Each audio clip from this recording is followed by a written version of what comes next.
Hola, ¿cómo están? Y bienvenidos al podcast de Punto Extra. Raúl Alegre, Roberto Abramovich aquí con ustedes. Por desgracia, Javier Trejo Garay no nos puede acompañar hoy, pero aquí Raúl y yo vamos a desglosar algo que está cerca, pues, de mi casa, que es la FC porque ahí están los Jets, el equipo Claro, que yo comento. ¿Y cómo estás, Raulito? ¿Qué tal?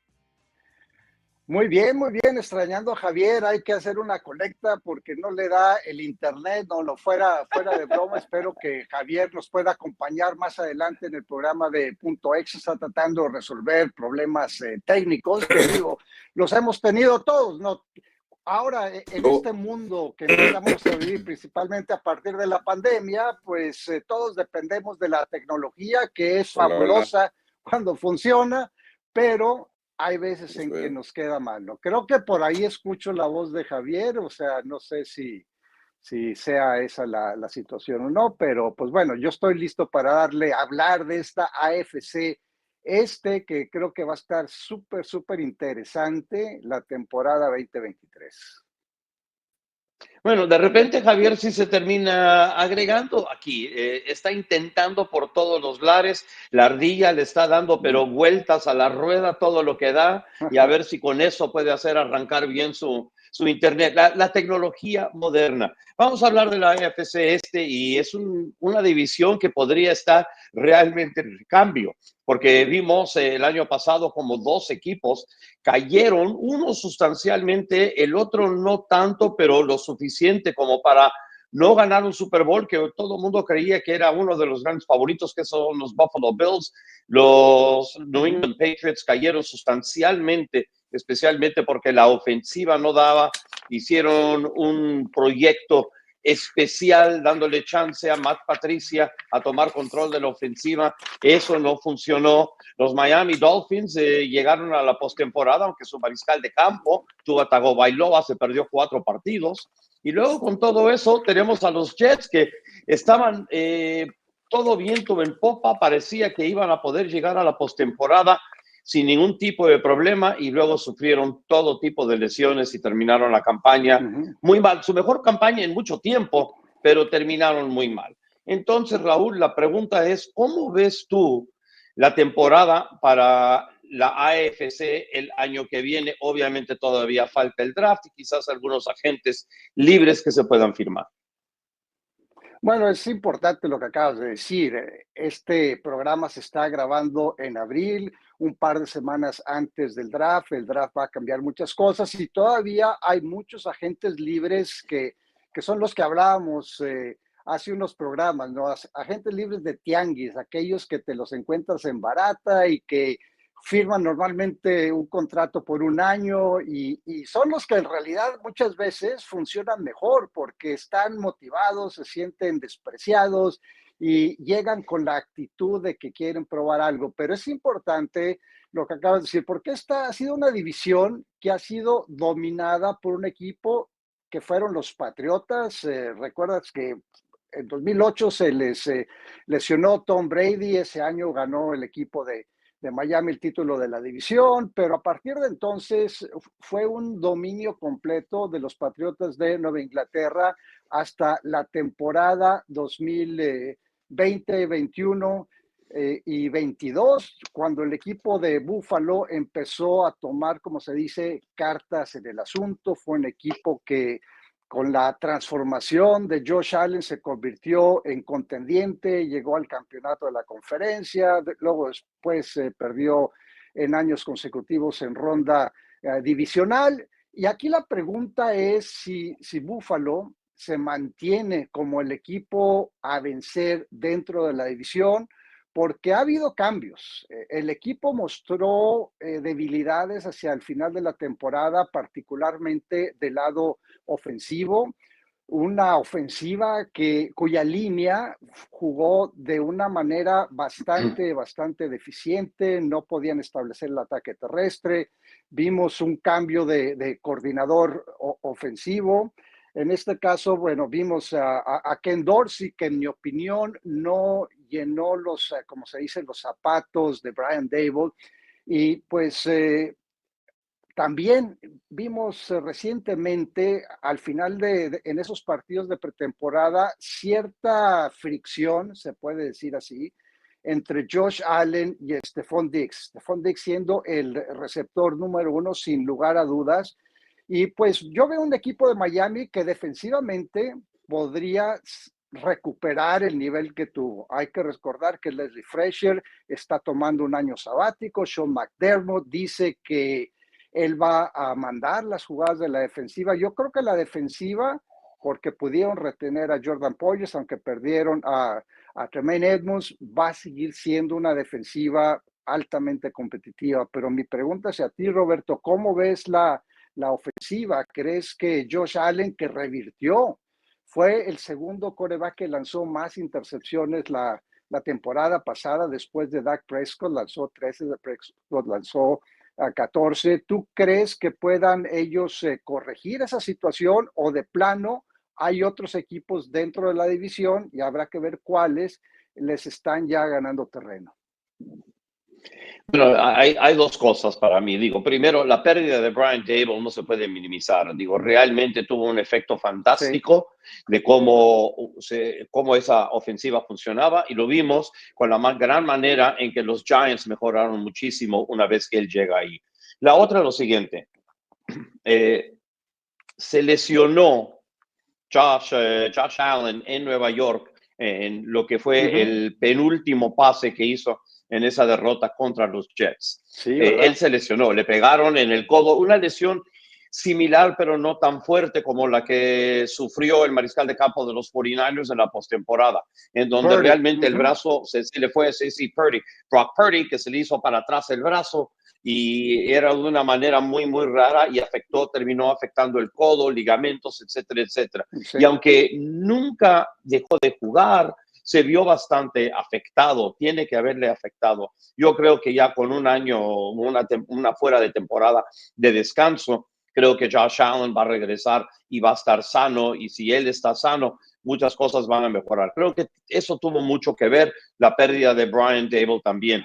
Obviamente, si empieza a usar más a Stephon Diggs dentro del juego, fíjate, en ese juego era bien raro, porque en la primera mitad usaron muchísimo a Stephon Diggs, creo que tuvo 7 recepciones y más de 100 yardas Uh-huh. en la primera mitad. En la segunda mitad, los Jets hicieron cambios defensivos y creo que lo buscaron solamente en 2 ocasiones más y no tuvo ninguna sola recepción. Lo borraron de la cancha y pasó bastante durante la temporada situaciones así. Y creo que una vez que encuentren la manera de ser más efectivos en lo que están haciendo a la ofensiva, Stephon Diggs va a volver a ser un arma, como todo Uh-huh. receptor, quiere el balón, si se lo empiezan a dar de una manera más consistente, ya no va a estar quejándose tanto. Pero también, digo, la pérdida de Tremaine Edwards es bastante fuerte. Sé que todavía tienen a Matt Milano, que está ahí, que es el líder de la Uh-huh. defensiva, de verdad. Obviamente el regreso de Poyer va a ser importante, porque porque lo perdieron todo el año pasado. Entonces, vamos a ver. Y digo, mejoraron quizás un poquito la línea ofensiva del otro lado del balón, trayendo a Conor McGovern de los Dallas Cowboys. Entonces, vamos a ver si entre todo eso puede hacer que Buffalo por lo menos mantenga donde está, sino que suba un poquito, pero definitivamente tiene mucha más competencia esta temporada de lo que tuvo el año pasado. Fíjate que aquí acabas de mencionar un par de cosas. Sí, lo de Tremaine Edmonds es importante porque no tienen un suplente claro. Podría ser una de las posiciones que ellos vayan a tratar de mejorar en el draft. En este momento proyectan a Tyrell Dodson, un agente libre que llegó en el 2019, que en realidad no ha tenido gran participación, o quizás a Matakevich, pero ninguno de ellos tiene el nivel, el rango que tiene Tremaine Edmonds. A mí lo que quizás no coincida contigo es en el aspecto de la línea ofensiva. A mí la línea ofensiva me preocupa bastante porque Spencer Brown fue un tackle derecho que en su año de novato sorprendió, se ganó el puesto titular y parecía que se iba a quedar ahí ya como un jugador sólido, y creo que retrocedió la temporada pasada y tuvieron una baja en la agencia libre por cuestiones de salario, de tope salarial. Por eso no pudieron retener o no pudieron hacerle una oferta a Edmonds. Perdieron a Roger Saffold, que fue la temporada pasada su mejor jugador en la línea ofensiva, él era el guardia izquierdo, llega McGovern, a mí McGovern no me acaba de convencer, estuvo en Dallas, fue centro, fue guardia, era el jugador que lo colocaban cuando se lastimaba a alguien, pero la realidad de las cosas es que yo pienso que esa línea ofensiva está mal, creo que todavía les falta un receptor que complemente a Stephon Diggs, no hay, o sea, quizá Khalil Shahir que fue seleccionado surja, pero habrá que ver también si esa es una de las posiciones que buscan reforzar. Ahora, con base en eso, y aquí otra pregunta que se me ocurre para ti, esta es más antes de pasar a otros equipos.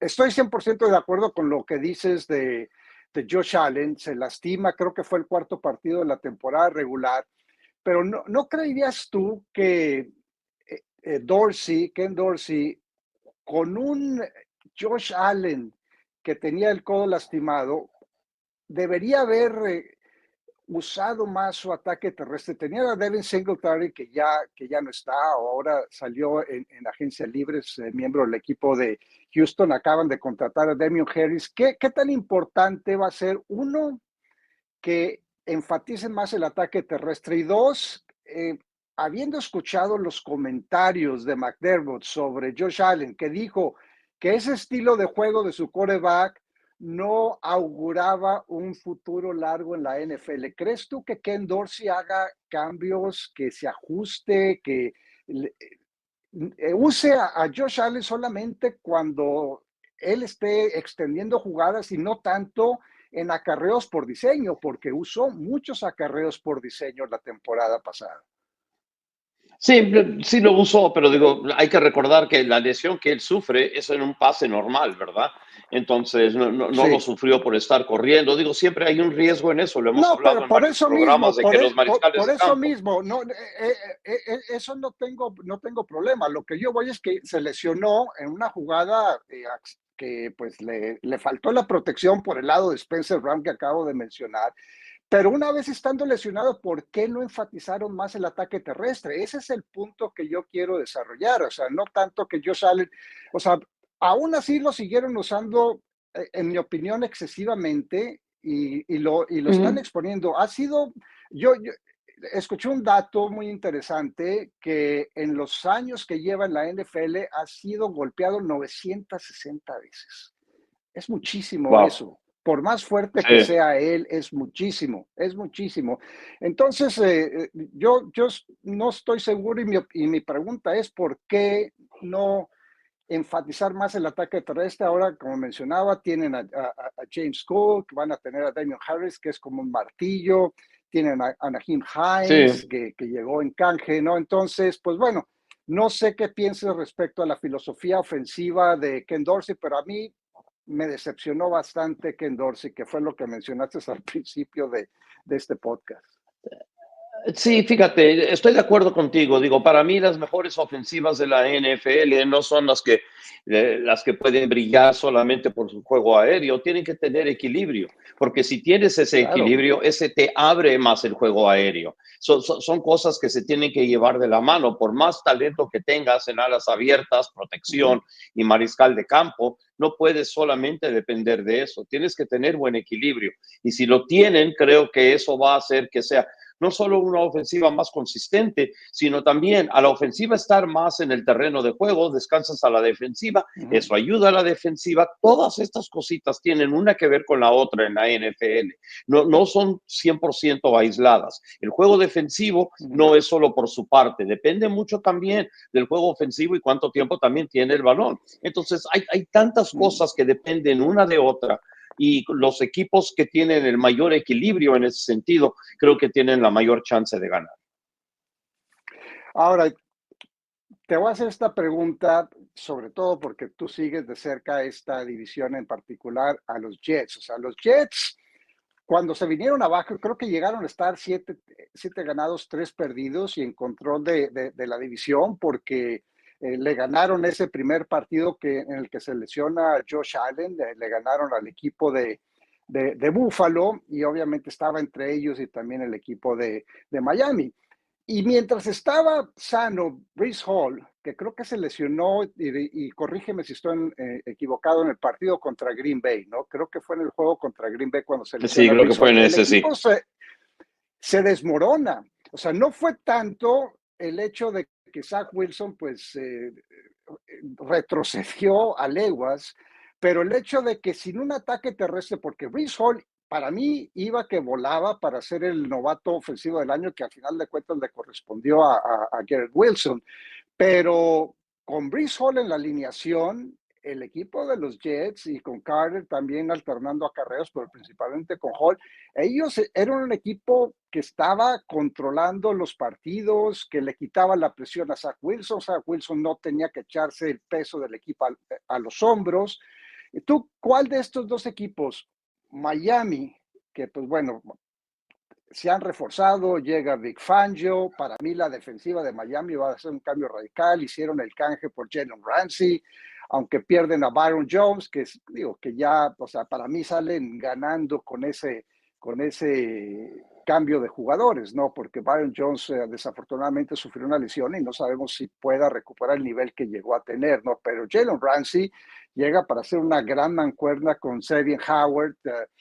¿Tú cuál de los dos, asumiendo el peor de los casos, que no esté Aaron Rodgers con los Jets, pero que regrese Breece Hall al 100%? Ya si llega Aaron Rodgers, bueno, pues ahí pasamos a otro nivel de argumento, ¿no? Si, ¿cuál de estos dos equipos crees? Y ambos dividieron partidos, ganaron y perdieron una contra Buffalo. ¿Cuál crees tú que sea el equipo que le pueda dar mayores problemas a los Bills?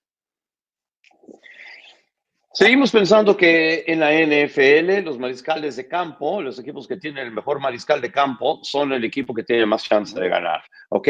Obviamente la defensiva de Sí. Miami se reforzó durante esta entretemporada trayendo a Jalen Ramsey, ¿verdad? También trajeron a David Long. Entonces eso va a ayudar a contribuir y mejorar la defensiva. Ya sabemos que la defensiva de los Jets fue, si no élite, cerca de élite a través de toda la temporada, jugando con un ataque que, por cierto, era muy malo. O sea, ellos tuvieron que estar en el campo de juego mucho más tiempo de lo necesario. Hablamos otra vez de ese equilibrio. Entonces, mientras que no firme Aaron Rodgers con los Jets, Miami es el mejor equipo. Ahora, déjame ser el abogado del diablo. Vamos a asumir que firma Aaron Rodgers. En este momento no sabemos, tiene 58.3 millones de dólares garantizados. ¿Cómo se va si de haberse quedado de quedarse con el equipo de Green Bay, eso se amortizan sobre el resto de su contrato? Pero si hay un canje, el equipo, y ese canje ocurre antes del 2 de junio, eh, este costo se divide 40 millones para Green Bay y alrededor de 18 millones y cacho para el equipo de los Jets. En este momento los Jets solamente tienen 9 millones de espacio. Se habla de que podrían despedir a 2 jugadores para quedar dentro de ese espacio de nómina que requieren, porque Sí. además hay que firmar los novatos que seleccionen. Bueno, se especula y los rumores hay, quizás en Nueva York tú estés más al tanto con los programas de radio, los periódicos, de que de llegar a Aaron Rodgers tendrían que despedir a CJ Mosley de la defensiva y dos a Corey Davis de la ofensiva, que ya digo, tú mencionaste en un programa anterior que Corey Davis pues no ha justificado, ¿no?, lo que pagaron por él en agencia libre, pero él tiene alrededor de 10 millones de dólares y en el caso de Mosley creo que son alrededor de 9 millones de dólares de impacto en la nómina. ¿Cómo afectaría sobre todo a la defensiva la baja de CJ Mosley? Porque estoy de acuerdo contigo, ahorita son una defensiva élite, pero sin CJ Mosley no estoy tan seguro que sigan siendo. Fíjate, CJ Mosley me gustaba mucho, me gustó. Y fíjate, me acuerdo cuando el primer año que llegó CJ Mosley a los Jets y estaban jugando contra Buffalo el primer partido de la temporada Y y se los estaban lastima. totalmente dominando y se termina lastimando Y ese fue el Sí. momento punto, el momento clave del partido porque se volteó la tortilla totalmente y Buffalo los barrió el resto del juego. Así de importante puede ser CJ Mosley. Ahora, creo que su efectividad no se ha comparado a lo de ese partido. Claro, era un partido nada más y ni un partido entero en ese tipo. Sin embargo, todavía sigue siendo un jugador bastante consistente, bastante constante y que ha ayudado sin duda a la defensiva de los Jets. Si lo terminan perdiendo, van a tener que buscar reemplazarlo en el draft. No creo que tengan la profundidad necesaria dentro del cuadro De necesariamente en este acuerdo. momento, pero todavía viene el draft. Tenemos que ver cuándo es que firman a Aaron Rodgers, si lo pueden hacer después del 2 de junio, que los termina ayudando muchísimo, o si va a ser antes. Entonces ahí vamos a ver la diferencia. Pero si tuvieran que dejar ir a CJ Mosley, los Jets no son mejor equipo de lo que lo son si está aquí. Estoy de acuerdo. Ahora, ahorita lo que mencionas de cuándo se va a hacer ese canje, o sea, hay argumentos a favor y en contra y perjudica y beneficia a ambos equipos, ¿no? O sea, en el caso de los Jets, ellos tienen ahorita la selección número 13 y luego tienen dos segundas, creo que son la 42 y la número 43. Si el canje se hace hasta junio, pues obviamente tienen la oportunidad de escoger a tres jugadores de muy buen nivel, pero no van a tener a Aaron Rodgers en la organización, aunque el canje podría ocurrir poco después del draft y ellos absorberían lo que les costara de canje. Ahora, yo no veo por qué Green Bay, si no se hace ese canje antes del draft, quiera hacerlo y tener un impacto de $40 millones en su nómina. Si se esperan hasta junio, ese impacto baja considerablemente, creo que sería alrededor de 15 millones y el resto se amortizaría un par de años también. Pero, ¿qué le conviene más a los Jets? O sea, para mí, ¿crees que sería mejor traer a Aaron Rodgers ahora, antes del draft, y ceder? No sé qué esté pidiendo Green Bay, obviamente está pidiendo mucho porque no se han puesto de acuerdo. Y creo que tampoco no se han puesto de acuerdo cómo repartir esos 58.3 millones de dólares garantizados, que todo es negociable, ¿no? Pero para los Jets, ¿qué es mejor? Aguantar esas elecciones y esperarse hasta el momento que seguramente sería hasta junio y tener a Zach Wilson de titular, porque ahorita en este momento, por escalofriante que sea, Zach Wilson es el proyectado titular. ¿Cuál es mejor? O sea, ¿haces el canje ahora, cedes lo que esté pidiendo Green Bay o te quedas con esa número 13 y con las dos segundas que tienen? Mira, yo creo que Green Bay está desesperado por deshacerse de Aaron Rodgers. Ya quieren tener su presente con No, Love. sí, Entonces creo que quieren ir. ajá. Entonces los Jets creo que tienen el lujo de realmente poder esperar y no tener que gastar más de lo necesario. No están, por un lado sí están desesperados, pero por otro lado no, porque Green Bay creo que está más desesperado de deshacerse de Aaron Rodgers de lo que están los Jets por tenerlo. Y créeme que los dos son Y altos. otra Sin cosa, ¿eh? embargo, sí, a ver, La otra cosa es que quieren tener más jugadores para ayudar a Jordan Love. O sea, esas elecciones, no sé cuáles vaya a ceder el equipo de los Jets, pero seguramente hay una segunda. Dijeron que ya una primera no va a ser, pero una de esas dos segundas y algo más, ¿no? ¿Qué es ese algo más? No sabemos, ¿no? Pero es algo complicado. Pero pienso que Green Bay no solo querría deshacerse de Aaron Rodgers, como bien lo dices, sino también tener más jugadores. Por eso digo que hay factores a favor y en contra, y ambos equipos sí, tienen presión de hacer el canje antes del draft, pero si no pasa, pues hay cosas buenas y cosas malas, ¿no? Es un caso bien interesante a seguir. Pero bueno, o sea, esos son los. Ahora, falta el otro equipo, Nueva Inglaterra. ¿Dónde los ves terminando dentro de la división? ¿Crees tú que la llegada de Bill O'Brien era lo? Porque el año pasado fue un tremendo desastre. Estuvieron cerca de calificar, terminaron 8 ganados, 9 perdidos. De hecho, en la última semana todavía tenían posibilidades de avanzar y pues terminaron perdiendo y al final se gana el equipo de Miami. O sea, había 4 equipos peleando por el último puesto en la conferencia americana. ¿Dónde ves a los Patriotas? ¿Crees que la llegada de O'Brien vaya a beneficiar? Por cierto, ya también tanto a Patricia de coordinador ofensivo como a Joe George de entrenador de quarterbacks ya los hicieron a un lado. Patricia es el de la línea ofensiva, Joe George es asistente ofensivo, ese es su título hoy en día, y O'Brien es ahora el coordinador y además el entrenador de quarterbacks. ¿Qué impacto tiene? Porque la defensiva fue de bastante buen nivel y creo que mantienen a muchos jugadores todavía del año anterior. Digo, me gusta, creo que va a ayudar. Ahora la cuestión es que, ¿qué es lo que va a pasar con Mac Jones, verdad? Y si realmente creen en él. Digo, los rumores que han estado saliendo de Patriot Place estos días han estado de qué demonios está Sí, pasando ¿verdad? allá, que están poniendo la continuidad de Bill Belichick en jaque, que quizás se quieran deshacer de Mac Jones. Digo, todos estos rumores que están saliendo de ahí realmente abren ojos porque se supone que era una de las franquicias más estables, digo, con el probablemente mejor entrenador en jefe de la historia de la NFL. Y digo, ¿cómo te pones a cuestionar lo que él hace? No es que sea infalible, porque obviamente fue un error poner a Matt Patricia como entrenador Sí. de la ofensiva, ¿verdad? Como coordinador ofensivo, es un error, pero oye, con todos los aciertos que ha tenido Bill Belichick a través de su carrera, creo que le puedes perdonar uno que otro error. Ahora, fueron grave la situación en la ofensiva. Se supone que Mac Jones no tenía ningún tipo de respeto por Matt Patricia y que ignoraba muchas de sus jugadas y las terminaba cambiando y todo. Obviamente una mala Sí. relación.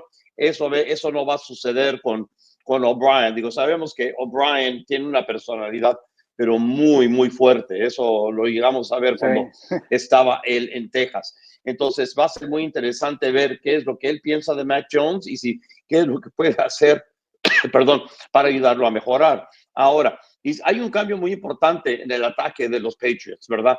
Jacoby Myers se va y entra Juju Smith-Schuster. Para mí, Juju Smith-Schuster puede hacer más cosas espectaculares, pero Jacoby Myers era mucho más consistente, era la válvula de seguridad. Cada vez que Mac Jones tenía un problema o necesitaba una recepción, miraba en el lado de Jacoby Myers y Myers era el hombre que lo sacaba de apuros. Creo que lo van a Sí. terminar extrañando mucho, ¿no? Que creo que es una baja sustancial y no creo que Juju Smith-Schuster, por más espectacular que sea, lo vaya a poder reemplazar del todo. Mira, hay 2 detalles respecto a Juju. Bueno, el problema con Jacoby Myers es que se lesionaba pues con algo de frecuencia, ¿no? Sabíamos que era el receptor favorito de Mac Jones, tenían ellos una gran química y lo más importante es que Jacoby Myers conocía el sistema. Obviamente el sistema cambió con Matt Patricia, estuvo, o sea, bastante inconsistente la manera como mandaban jugadas, la ofensiva se veía desorganizada, la manera como... Yo recuerdo en algunas ocasiones ver a los receptores que chocaban entre ellos a la hora de correr trayectorias, quizás no las corrían a la distancia que dictaba el diseño de ciertas jugadas y Juju es un receptor, como dicen, de posesión. Y en el caso de Jacoby Myers es más o menos lo mismo, pero es un poquito más profundo que Juju Smith-Schuster. Jacoby Myers no es ni con mucho un jugador que te vaya, o sea, que vaya a estirar las defensivas, pero tiene más velocidad que la que tiene Juju, conoce mejor el sistema y sí, de acuerdo. Creo que eso, ¿sabes cómo lo van a compensar, Roberto, con la llegada de Mike Gesicki? Creo que el equipo de los Patriotas va a revertir a un sistema que tenían en la temporada 2011, cuando estaban Aaron Hernández y Gronkowski, que eran jugadores creo que de segundo año en ese entonces. Si mal no recuerdo, ambos llegaron en la temporada 2010 y corrían una ofensiva que enfatizaba más el uso de 2 alas cerradas. Ninguno de los dos, ni Hunter Henry ni Gesicki, que son así que tú digas bloqueadores devastadores, Pero pues el Ujú. ataque terrestre ha sido un ataque terrestre consistente. Ramondre Stevenson ha sido muy productivo. James Robinson llega del equipo de los Jets. James Robinson tuvo un muy buen año de novato con el equipo de Jacksonville, se lesionó el año siguiente. Después Doug Peterson, pues parece ser que no era de su predilección.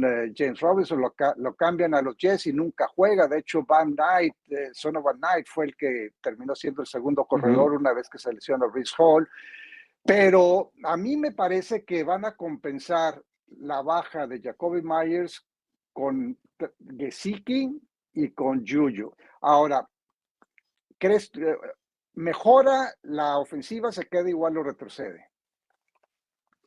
Creo que mejora simplemente por no estar Matt Patricia ahí y estar Bill O'Brien ahí. Y creo que si él y Mac Jones tienen el mejor entendimiento y O'Brien le puede exprimir el jugo a Mac Jones. Mac Jones en el primer año, digo, todo el mundo estaba realmente muy Ujú. entusiasmado con él. El segundo año bajó Sí, considerablemente. Eso no significa que en el tercero no puede recuperar ese ritmo que tenía en el primer año y terminar mejorando. Y creo que con Bill O'Brien lo va a hacer. Que quizás pondría yo a los Patriots como el cuarto equipo en esta división, pero no me sorprendería que los cuatro equipos terminaran clasificando a la postemporada. sí. A mí tampoco, ¿eh? Yo en este momento, como te digo, es muy difícil. Bueno, estamos en abril, o sea, todavía falta mucho camino por recorrer, Sí, pero si tenemos que hacer esa selección en abril, yo diría que Miami es el equipo que veo más completo por la continuidad ofensiva, por la llegada de Vic Fangio, por la llegada de Jalen Ramsey, de David Long, quien mencionabas hace unos momentos. Yo vería al equipo de los Jets, aún sin Aaron Rodgers, porque estoy remontándome a los primeros 10, 11 partidos que jugaron con Breece Hall en la alineación y creo que Breece Hall va a estar otra vez en buen nivel, con buenas facultades. Y después un volado entre Buffalo y Nueva Inglaterra, aunque Buffalo las últimas temporadas le ha tomado la medida al equipo de los Patriotas, pero igual que tú, o sea, no descarto que los cuatro equipos pudieran calificar a postemporada. perfecto. Y con eso hemos desglosado la AFC Este. Entonces, recuerden, escuchen siempre o vean siempre todos los miércoles, punto extra por las noches. Y luego el jueves sale el podcast que toma temas distintos a los que nosotros trabajamos el miércoles. A nombre de Javier Trejo Garay, que por desgracia no se pudo sumar al podcast, y Raúl Alegre y nuestro mago de Oz, Oscar Pérez, en la producción. Yo soy Roberto Abramovich. Gracias por sintonizar el podcast de Punto Extra.